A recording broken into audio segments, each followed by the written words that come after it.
Good afternoon, everyone, and thank you so much for joining us for the Virtual Science Presentations One-on-One. We will be giving a few housekeeping notes before we begin. We are recording the instructional sections of today's webinar. Any practice sessions will not be recorded, but we will be providing feedback, live feedback to anything that you share and have questions on. An on-demand version of this presentation will be made available shortly on the GFJC YouTube page for your reference and for you to share with other colleagues or other students who may be needing these instructional tutorials. Since we're in a meeting, you can use the chat function for any of your questions. Right now I have your ability to unmute yourself turned off or disabled. But when we get into the sharing portion of today's webinar, I just ask that you keep yourself muted until it is your turn. And if you would like to share your slides, just raise your hand and we will instruct that you will be the person allowed to share your slides. Final note is you can enter full screen by clicking the expand icon in the top right corner, and you can leave the full screen version the same way.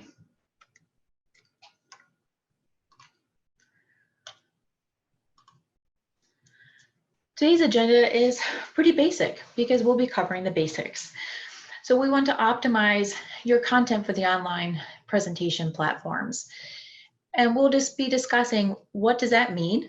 What do you need to make different about your presentation and what you can keep the same? Because actually there's a lot that you can keep the same. There's not, the content is going to be critical, and it's just the methods and modes that you presented and how you can engage your audience in this virtual world.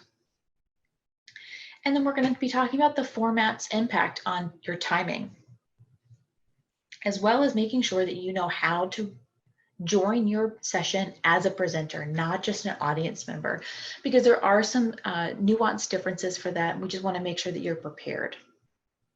And then I'll be turning it over to my colleague, Becky Carter, who is our art director at NFSTC at FIU, who will be introducing you to the Better Poster concept. This is a wonderful movement in the science communication field, which allows us to creatively and succinctly present information and not just put our entire white paper in 8-point font on a 24:36 poster. So why should you listen to us? That's a wonderful question.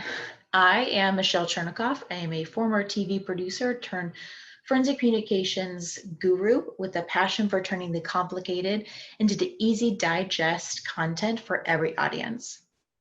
Becky Carter is a design professional with 22 years experience in print, web, branding, interactive, and instructional design for communications in service of corporate, educational, government, and international clients.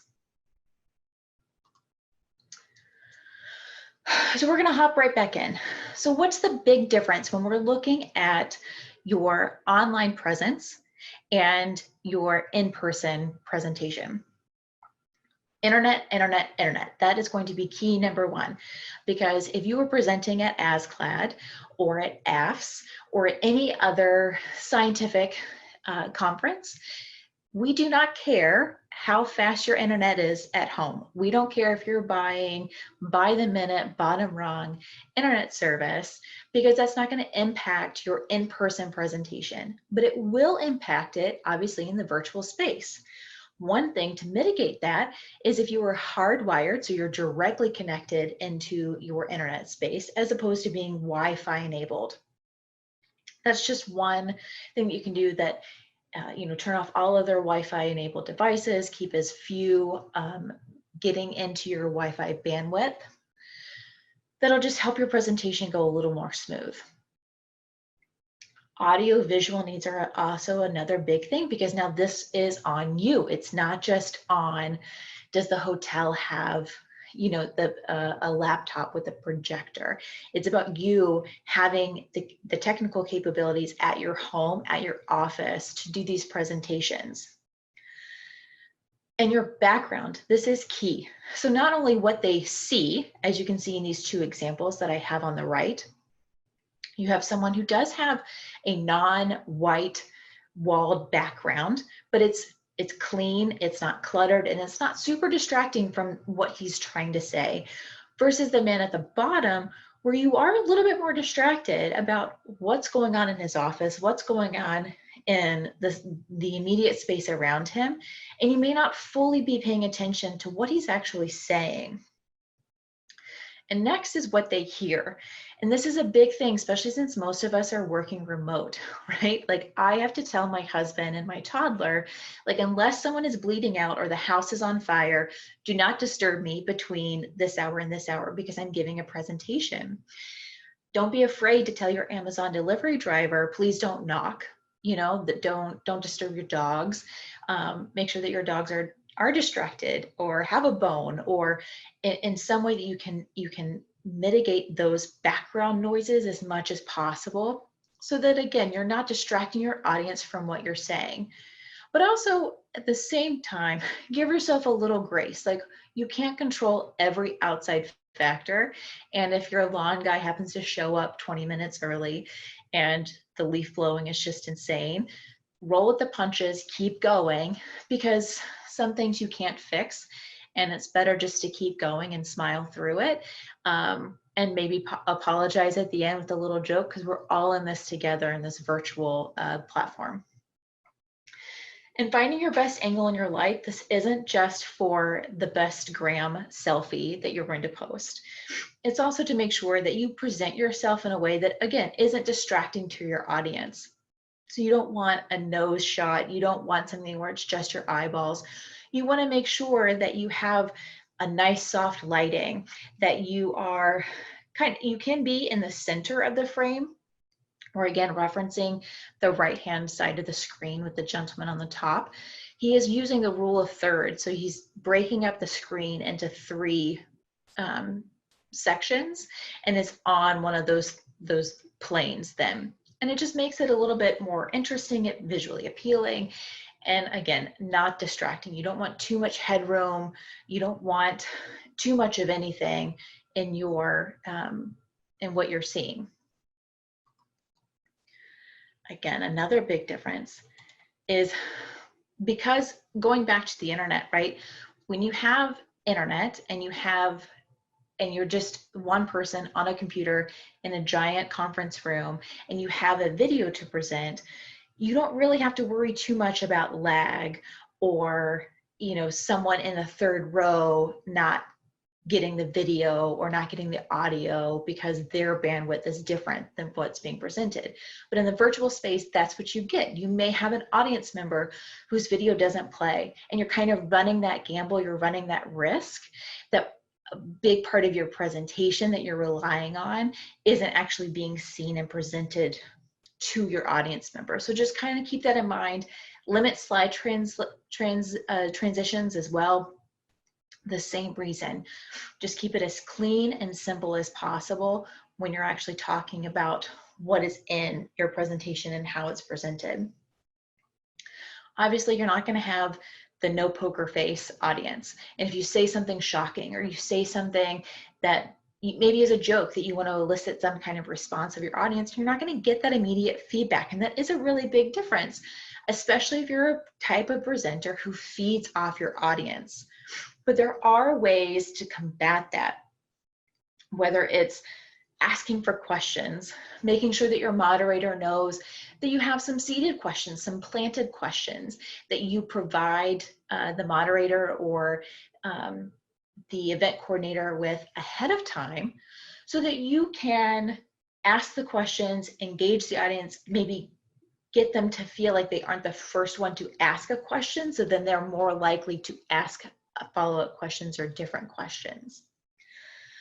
You can also utilize polls. These are great ways that if you ever did a presentation, you were like, all right, show of hands, how many of you did X, Y, and Z? You can still have those interactions. They're just going to take place in a poll, and it may elicit a response like, oh, this is an outlier from what I was expecting, or this is an anomaly, or this is exactly what we expected from this audience.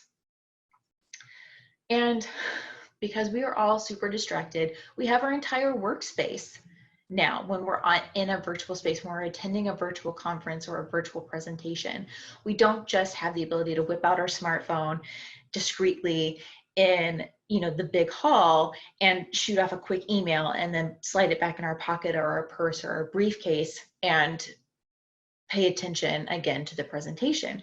You have the capability to be watching a presentation, cooking dinner, and answering the email all at the same time. So it's best to keep your presentation as short and sweet and engaging as possible so that you keep your audience attention for the entire time that you are presenting. Now, this is kind of my last slide on the big differences. And of course, there are a lot of other nuanced differences, but we're really just talking big picture here. And big picture is practice. Of course, you want to practice your in-person presentation. Of course you do.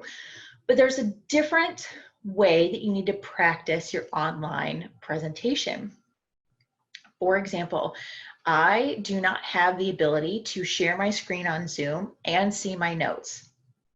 If I share my notes or I have it in note version, then you would be able to see every little note that I've written to myself. So it's kind of a setback for us that rely on our notes and our presentation. So you either need to write them out, print them out, or do what I'm doing. I have two screens going on. I have my laptop sharing my my presentation now, and then I have a desktop where I have, that does not have a webcam, where I have my notes up. So I can do both, but it does keep me from darting and not looking directly at the camera, which is another reason why I have my camera off at this moment, so that I'm not distracting when I'm giving my presentation and looking at different ways. Your personal promotion of what you're doing and what you're presenting and where you're presenting is really, really critical in the virtual space, because there are no borders, there are no travel restrictions, there are no time constraints in the virtual space, because a majority of online conferences will be available on demand, so that people can go back at any time, anywhere, and revisit these presentations that they may have missed for a variety of different reasons.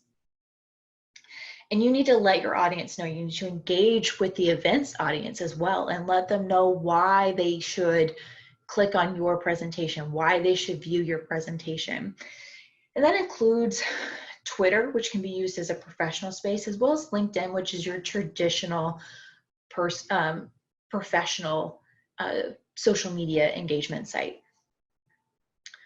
I would hope that any event coordinator is going to provide you with instructions before your event or before your presentation is live. Now, that may not be always the case, because sometimes you don't have an event coordinator, a comms person at the helm. You may have another fellow scientist, and this is just something that they do, or it may not be as big of a production. But you still need to know, to check your audio, to check the format, to restart your computer at least an hour, before the presentation. So I have a basic list of instructions that I used for the 9th Annual Forensic Science Symposium that we did end up going virtual. And I gave this to all 60 of my presenters. And of the 60, I may have had 1 or 2 that had issues. And I think a majority of it was because the presenters even came to me and asked for practice time, just to ensure that they used the Zoom correctly, that their multi-person presentation was seamless, that they knew exactly what to do and how to present.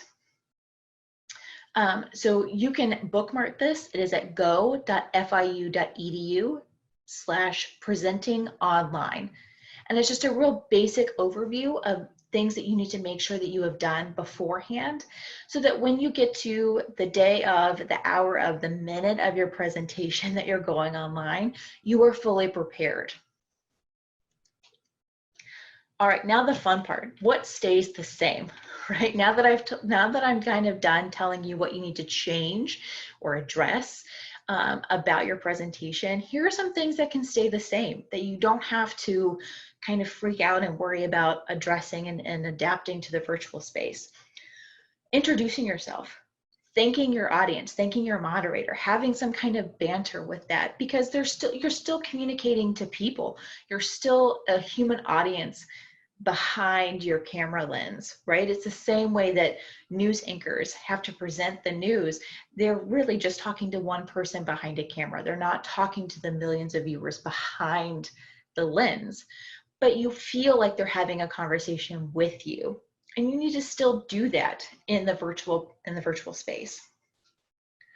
Your branding standards, whether you were presenting through FIU or your own company or a different university, you need to make sure that you were either using the conference template that's provided to you or a university, department, or college template and label and logo.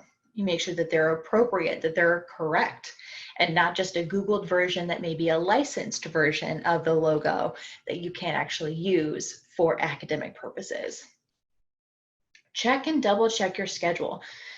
Sometimes things aren't finalized until the week of, especially in this virtual world, because you do have a little bit more flexibility to move things around. So you just always want to make sure that, is this in Eastern time or is it in Pacific time?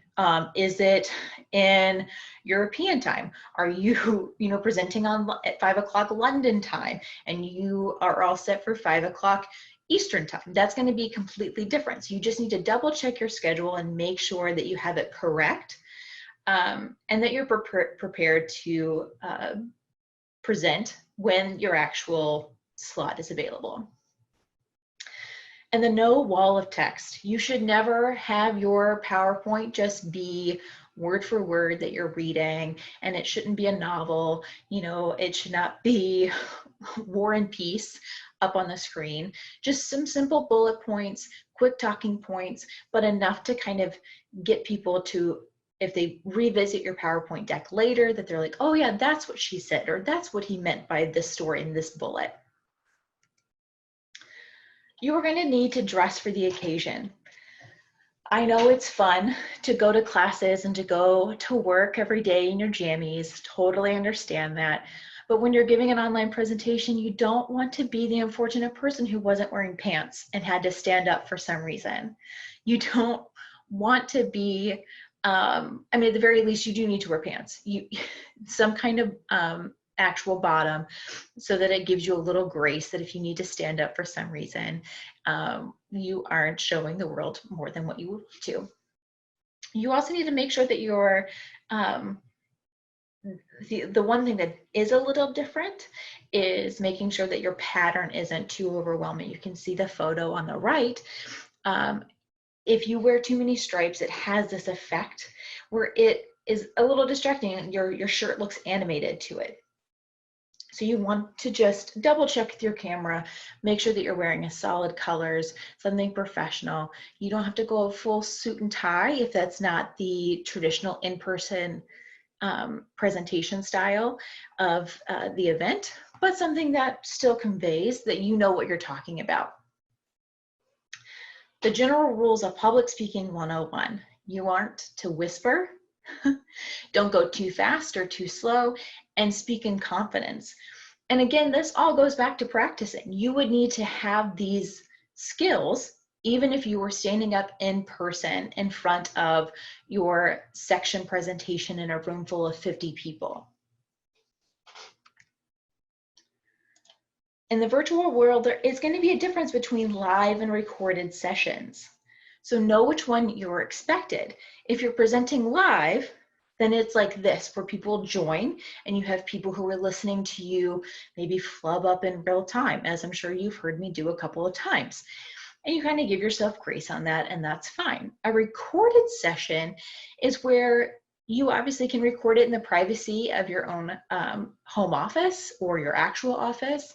You can take your time making sure that it's perfect, but then you give the event coordinator a file of your presentation, and they have it available on their agenda as something that's available on demand. So you need to make sure that you know which one is expected of you, especially if you're going to present something. Maybe you're in America and you have a presentation in, for a Middle East conference. We have one coming up. That's a big time change for us on the East Coast. So if we have the option to do a recorded version, it's going to make sure that we're eliminating that risk of us either looking haggard or tired, or showing up late or early because maybe we miscalculated the time difference. So that is one of the big benefits of being able to do it recorded, is that you can have it done and still get the benefit of showing off your work. You should treat your recordings as if they're live, but not treat your lives as if they're recorded. And what I mean by that is you should want to still be conversational when you're recording your presentation. You should still want to do it like you're talking to a best bud or you're talking to a colleague about what you're doing. And what you don't want to do in a live session is feel like, oh, hold on, okay, let me back up, let me start over. You still need to roll with the punches and just go through with your mistakes, even if you flub up, the same way that you would if you were presenting live and in person. You wouldn't just go back from the beginning, ask people to erase their memories, and start all over from slide one. Now, with live events, now that people are getting more comfortable with them, there are different ways that the engagement can increase, and that's with breakout rooms, doing a live demo. Are you having a Q&A session? Are you expected to have polls? You need to understand the responsibilities and what the event coordinator is asking for you to do, and if you need to coordinate any of these efforts on your own. And that's just a simple clarification. As an event planner myself, I can tell you that I appreciate someone sending me 5 emails of clarifying questions and showing up prepared for the event the day of, than I do with someone who's like, okay, got it, and then the day of, they're not prepared, they're not signed on, they don't know what they're doing. That's a little bit more disheartening. So never feel like you're bugging the event coordinator if you're not sure how to do something or what the actual responsibilities are. So we talked about the timing a little bit in our agenda, and it's a little different in the virtual space. You may go faster because you may not have someone who raises their hand or has a question that you can address on a specific slide. So that timing may be a little off. You don't have the timing that it takes to switch out presenters as well. So when you are walking up, getting your presentation loaded, that all feeds into your overall time in an in-person event. But it's so much faster in the virtual world, and you just need to be prepared for that. And it's fine if you are a little under, leaving more room for questions, leaving people to have a bathroom break in the virtual space, which is critical. But you just need to be aware and practice and know, do you need to cut something? Because typically it is 1 slide for 1 minute. So if you have a 15-minute total presentation and that includes your Q&A, you should probably limit it to about 12 slides max, and that'll give you just a little bit of time for your Q&A.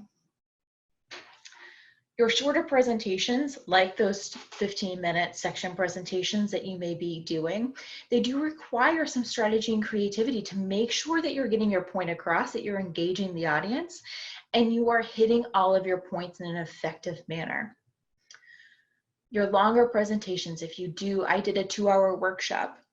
I had built-in breaks into my workshop. I had built-in times when I was going to ask questions between each chunk of information that I was breaking out. So that way, if someone had a question about topic A, I didn't wait till topic E to get that question and have to go back. And that's just something that you are going to have to be a little bit more aware of in the virtual space, because someone isn't necessarily raising their hand. And you have to remind yourself that because you can't see if someone doesn't get it with their face, maybe you're not looking at the scrunched eyebrows and the tilted heads to where you can tell that you weren't getting a point across. You just need to make sure that you allow your audience to ask those questions specifically in those longer presentations that you're going to be giving.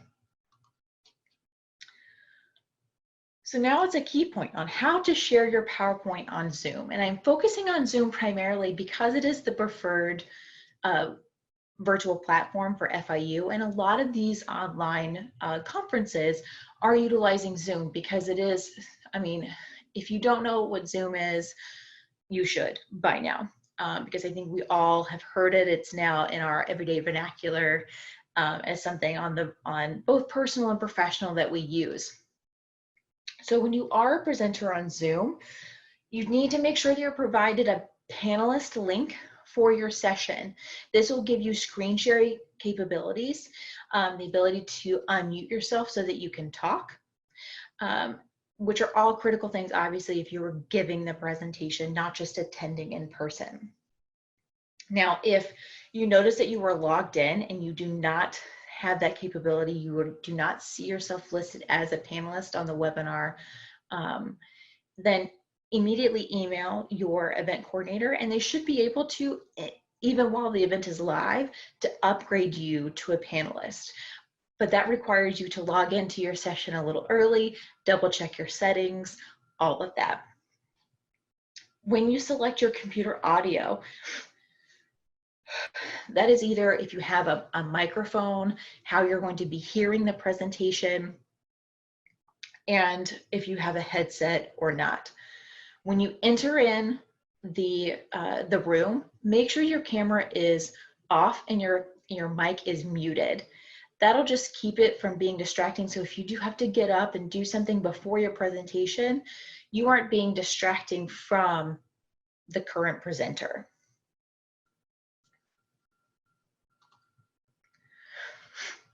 One of my kind of tips and tricks on sharing your Zoom, sharing your presentation, is to only share the platform itself. So if you're using PowerPoint, only share that file, not your whole entire desktop. That'll prevent you if you happen to forget to close out some of your programs, or maybe you need your email up for whatever reason, or maybe your email pops up even if you close it, whatever. It prevents those pop-up notifications from showing up on your screen. And then you'll be able to see, in Zoom in particular, it's highlighted in like a green or an orange. And so you can tell that you're just sharing that, and then you'll enter it into full screen from there. So you can click slideshow or presentation, and that'll make it full screen like you're seeing from my desktop. Now, when you're presenting with technology, there are a lot of things that you can do that you may not be able to do in a live, in-person presentation. And that includes live demos. So you can utilize your camera, your presentation camera, turn it around so that people can see. You know, we had a really wonderful demonstration on ALS technology at the Forensic Science Symposium. And one of the presenters actually used their presentation camera as their full screen demo. And I was able to pin the video so that it showed up big. And they did this whole demo on their ALS technology. And that's not something that you would be able to translate into a big conference room. You wouldn't be able to have the room completely dark and show off this technology. So they used the technology, they used these circumstances of us going virtual to their advantage and really use the technology for that. Also, don't be afraid of adding co-presenters. You can still have a successful co-presentation with one or an additional presenter or more than one extra presenter. It just will take some practice to make sure that everyone knows their spacing and their timing. And, in the Forensic Science Symposium, I actually had a 4-hour workshop that was done with 5 presenters. And one of them was in Australia, I believe, and the others were in America. So even with the time difference, it made for a really great presentation because Again, something that you can only do in the virtual space is have someone from Australia present live in the Eastern time zone from Australia.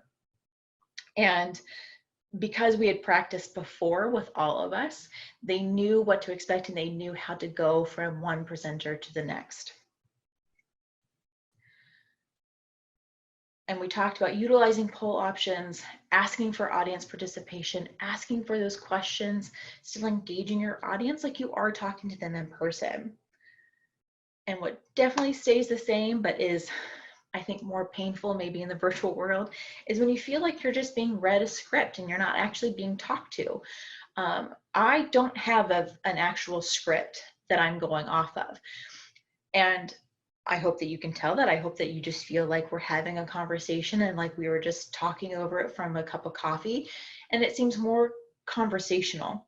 Obviously, if you're giving scientific data, you want to make sure that you have your key notes so that you get the facts, the numbers, key figures and points that you want to get across, but you still want it to be relaxed and in a way that doesn't feel robotic or super scripted. And you want to be creative, especially with poster presentations. And Becky is really going to do a wonderful job explaining the better poster concept to you next. But that'll really provide a different way and a better way to see your work in this space, because you are limited with your screen. And having 8-point font, whether it's in a PowerPoint presentation like this or with your poster presentation, it's really not conducive to this format. And you really just want to make sure that you are being as creative and succinct as possible with your information.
I am Becky Carter. I'm the art director at NFSTC at FIU.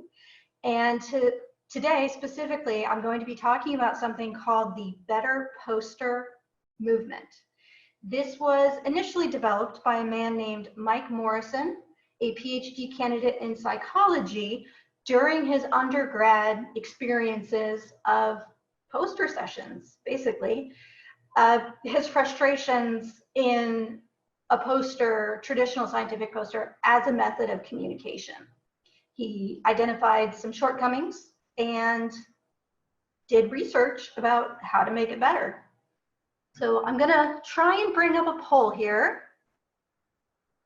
with a few questions. So first, have you ever walked through an in-person poster session?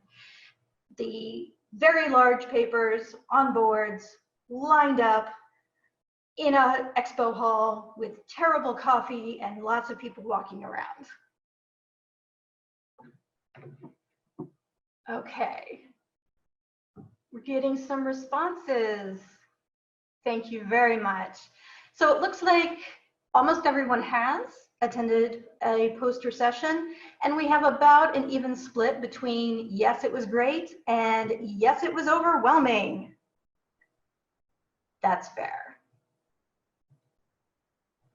And let's see.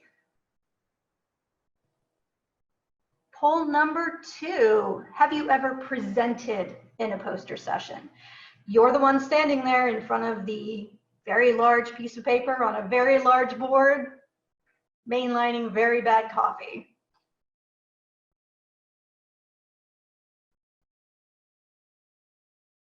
Excellent.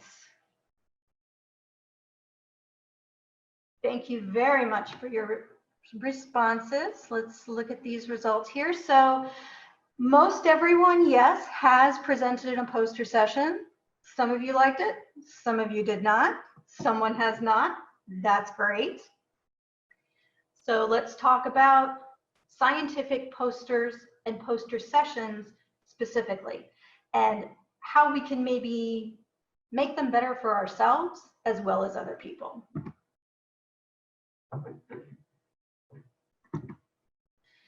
The whole point of a scientific poster is communication. Communication doesn't occur until our audience receives and understands our message. Now, the traditional scientific poster format has some shortcomings in this area, namely attention, legibility, and comprehension. Basically, an audience cannot understand a message that they can't read, and they will not read a message which isn't interesting to them. There's a great quote from Mike Morrison on what he was trying to accomplish with the better poster format, which is a poster that communicates one thing is more effective than a poster which fails to communicate 1,000 things. And an illustration, a mental picture I like to use in communicating this idea is, if I'm facing someone and I have a bowl full of M&Ms and I toss those M&Ms at someone, they're not going to catch most of those M&Ms. They might not catch any of them. But if I have a bag of M&Ms and toss a bag of M&Ms, that is a single message, a single point that I'm trying to communicate, and they're much more likely to get that point. So a scientific poster, we want to start to narrow what we are communicating in order to make sure that we are communicating effectively. The first problem is, how do you get your audience's attention? If you've been in a poster session, and as you can see, this is just a Google image search I did of bad scientific poster design. These are across disciplines, across publication dates, topics, all sorts of things. This is kind of a nightmare. In person, this is even worse. It's very overwhelming, and an audience member will quickly be subject to cognitive overload when faced with a room full of these scientific posters. The first problem is they are all the same. They look the same from far away. It's the classic wall of text problem. Now, we can use some basic design principles to catch a viewer's attention, one of which is humans are very good at noticing something that doesn't fit or something that stands out. So if your poster visually looks different than the posters on either side or the rest of the posters in the row, you are automatically going to get more of your viewers' attention. I recommend using a template for this. I do not want to throw my fellow graphic designers under the bus, but it is not always practical to hire a graphic designer to create a scientific poster every time you need one. So the Better Poster Project has created some templates that are really plug and play. They're basic PowerPoint files that you paste your content into, and the arrangement is already done for you. You can change colors to match your college or company branding. You can change logos, but the bulk of the work is already done. Secondly, we have a legibility problem, which it should be fairly obvious from the graphics on the screen. Basically, the font is too small. An in-person poster session can be considered to be like a series of signs, like driving past billboards on a highway.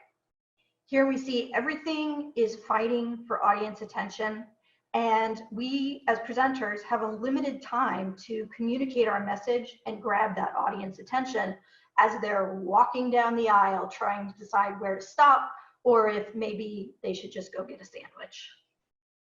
Fortunately, we have an excellent source. The Americans with Disabilities Act 2010 has issued recommendations for character heights in signs. Signs are information that is viewed on a vertical surface by someone at a known distance, which is remarkably like a scientific poster hanging on a board in an aisle. So based on those recommendations, your poster title, which would likely be scanned by an audience member walking by an aisle at maybe a 10-foot distance, in order for that to even be readable, for a viewer to walk by and recognize letters and form words from them and read it, your capital letters need to have a minimum height of 28.8 millimeters, 1.13 inches, or approximately 120 point type. Now, if you've ever created a poster for a poster session, a very common question is, what's the minimum font size? And if you say 12, 18, 16 points, that's significantly smaller than 120. So that's the first issue.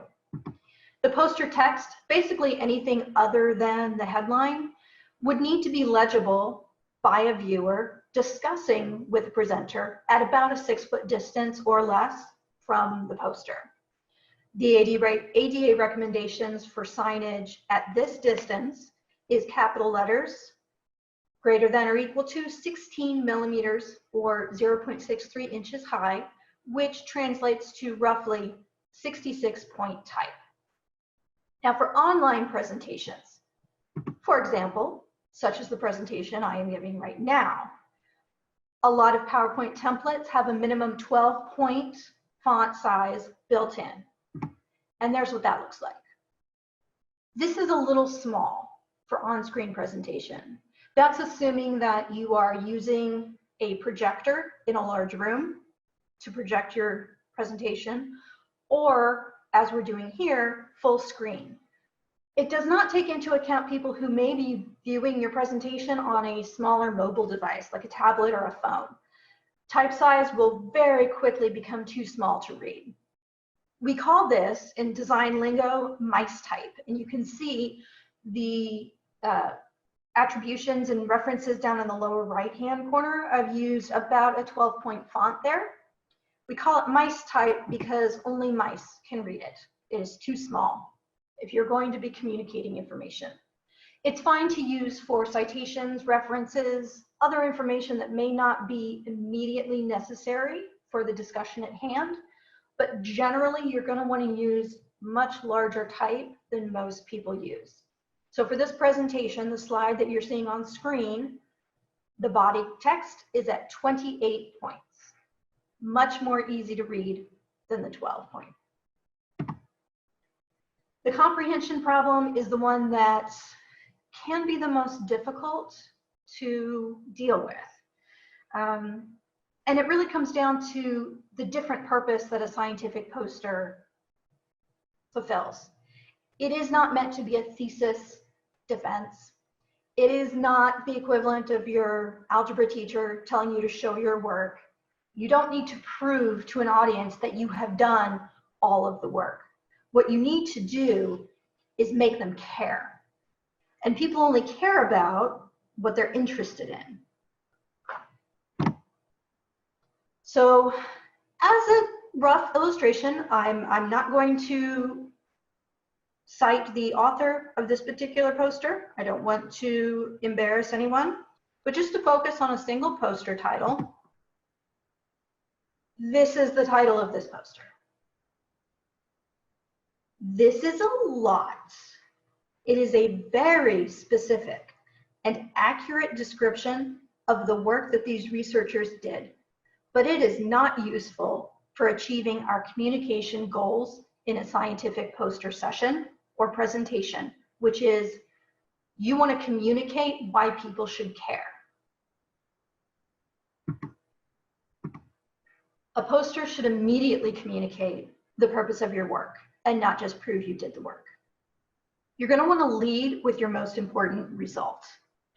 The very long, very specific, highly technical title is accurate, but it lacks application.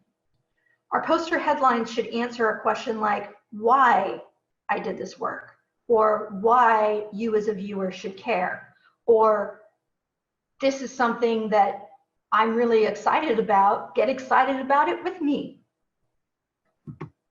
You can always link out to a full paper with all of your citations, examples, results, charts, graphs, references, everything to your heart's content.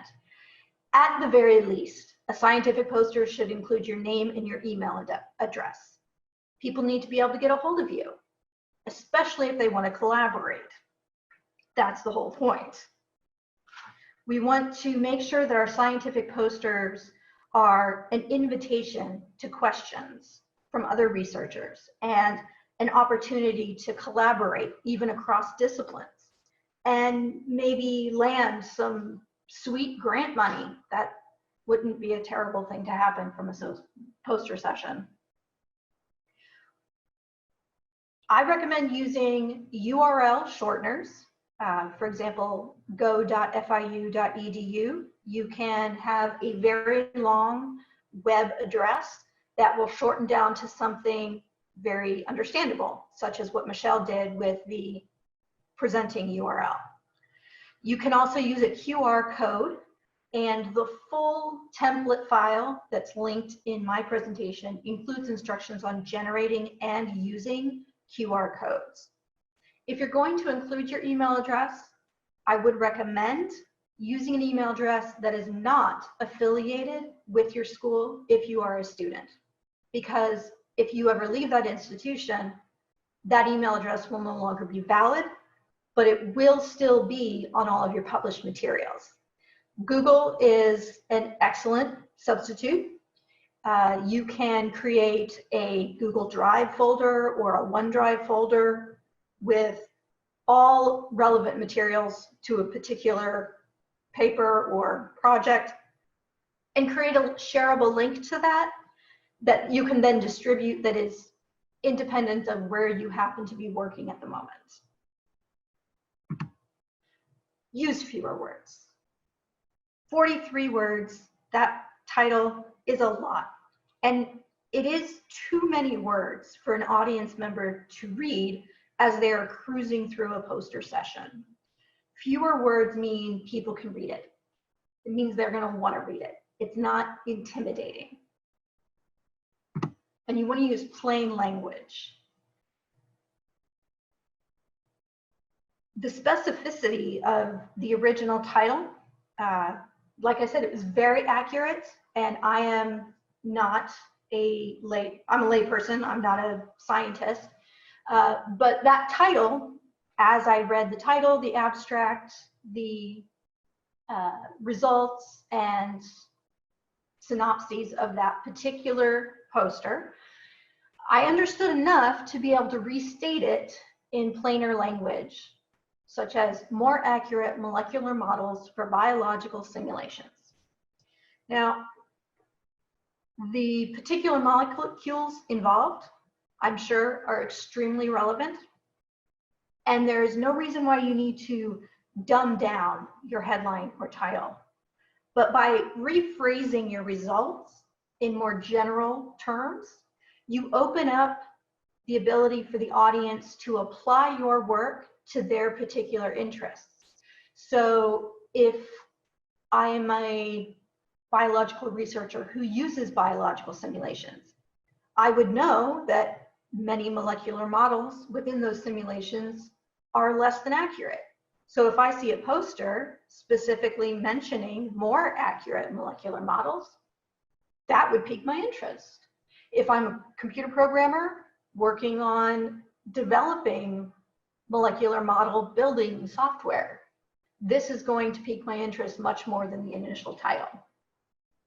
You want to place your work in a larger context so that people can apply it to themselves. Humans are kind of self-centered. I will put myself first in that.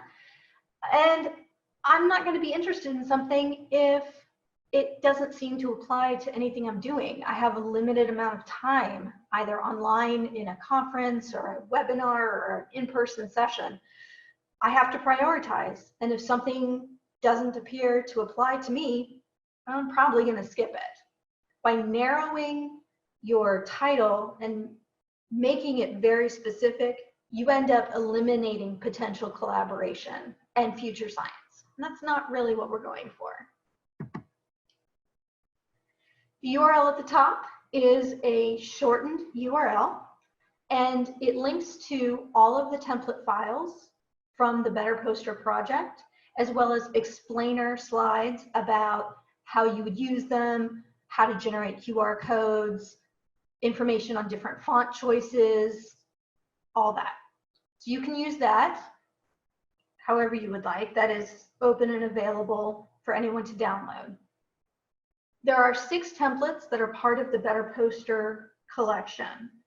And that collection is designed to clearly communicate the most important result from your research and prompt your audience to ask better questions during a session, whether that's in person or online. Now, these templates are created with the minimum recommended type sizes and appropriate fonts. So all of that is already taken care of. You can sub in your department or college or company logo very easily. The title or headline is always at the top so that in a physical poster session, the headline can be seen and read over people's heads.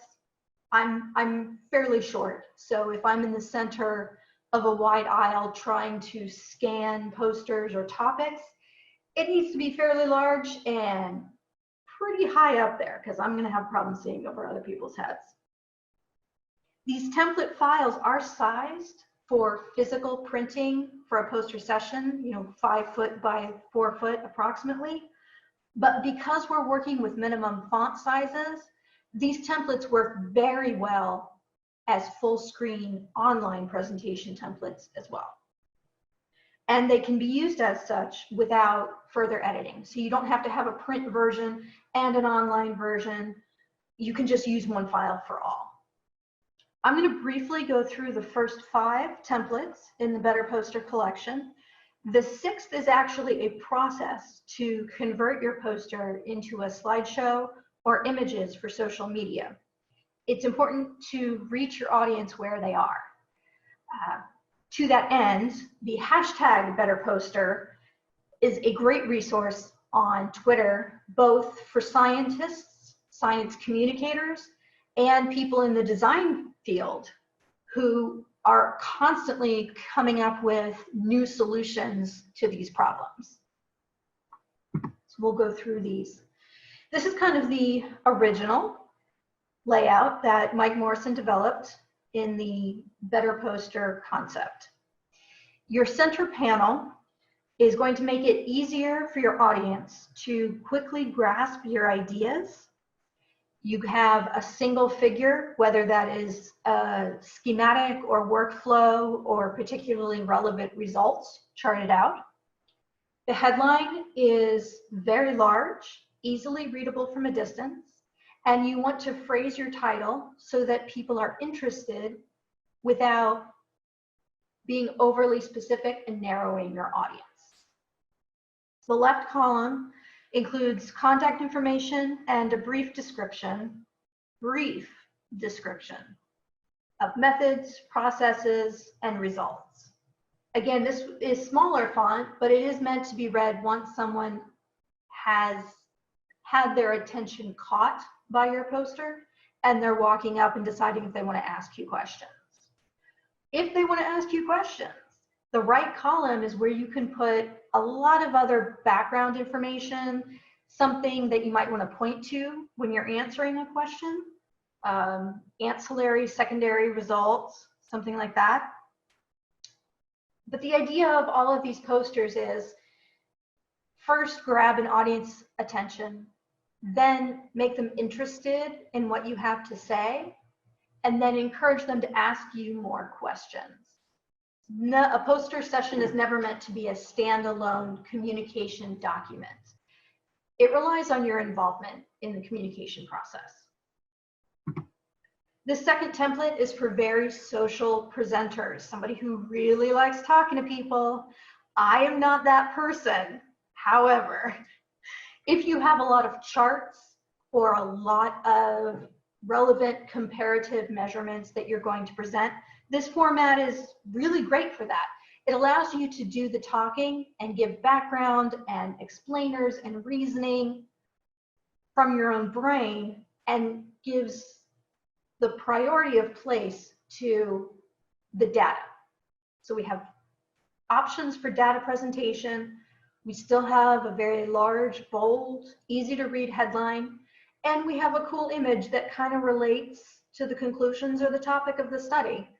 The full template file that's linked includes sources for royalty-free and copyright-free images, none of which involve searching on Google, which will probably result in copyright infringement and is a terrible idea. This version emphasizes a single result, a schematic or a workflow or a particular finding in order to draw your audience's attention. So we have the left column where you can have some explanatory text. Obviously, you still want your contact information there. There's room at the bottom for a QR code. If you have partners that you worked with on this research, they can be cited in the lower right-hand corner. But primarily, you want your findings to be the focus. This is a very special poster. This is a type of data visualization that does not apply to all research topics. This particular poster was produced by Ed Hawkins in his research on the historic average global temperatures over the last few centuries. Let's see, now 1850 to 2018. I apologize, my chat window was blocking the headline. This is very simple, but it is very attention-getting. What Ed Hawkins discovered was the pattern produced by his data did not require labels to be understood. And this is in no way dumbing down his science, but this type of visualization grabs a lot of attention. And this pattern has been so successful as a communication device, you can get it in a phone case or shower curtain. You can buy leggings with this pattern on it, which is kind of amazing for a scientific research project. And the structure of the poster is very simple. Why are you not advancing? We have an impressive headline. Short, sweet, to the point, relevant information, nothing extra. We have a cool chart. This is a type of data visualization where you might want to contact some liberal arts grads and see what they can come up with. Or maybe you have a friend who majored in fonts and colors. You can send your data to them and see what they can come up with. And again, it will not lend itself to every research topic. We have contact information, the name of the presenter, a website where the full paper can be found, a QR code that can be scanned as a link to contact information and the full paper, and you're done. And that's all it takes. For institutions or companies that are maybe more traditional in their requirements for a scientific poster, there is a template that, this one, that does sort of fit more in that style. Some people they're not ready to let go of all the words just yet. But whichever template you choose, the most important thing to remember is to first simplify your language to keep it widely relevant. And also, don't change the font size. Legibility is a serious barrier to communication. And a good rule of thumb is if it doesn't fit, don't include it. All of the support data, any secondary results, even your citations, those can go in a full paper rather than into a scientific poster because they will just clutter the message. They're extra free-flying M&Ms that aren't helpful when you're trying to catch attention. Like I said, the URL, shortened URL for downloading the full template files is go.fiu.edu/betterposter. And if you are on Twitter, the hashtag #BetterPoster is a great source of information from fellow scientists, other researchers, presenters, people in the design community, and science communication professionals. It's a great follow. People are always coming up with either tweaks to a design or a completely new concept on how to communicate science, which is very exciting, I think. So thank you very much for your time and attention. I do have a request. If anyone uses these templates, I would love to hear how it went. Whether this was an online presentation that you gave or an in-person poster, I would be fascinated to hear what you thought of working with the templates and what your results were during your sessions. You know, if you found it useful or helpful in any way, I'd love to hear about it.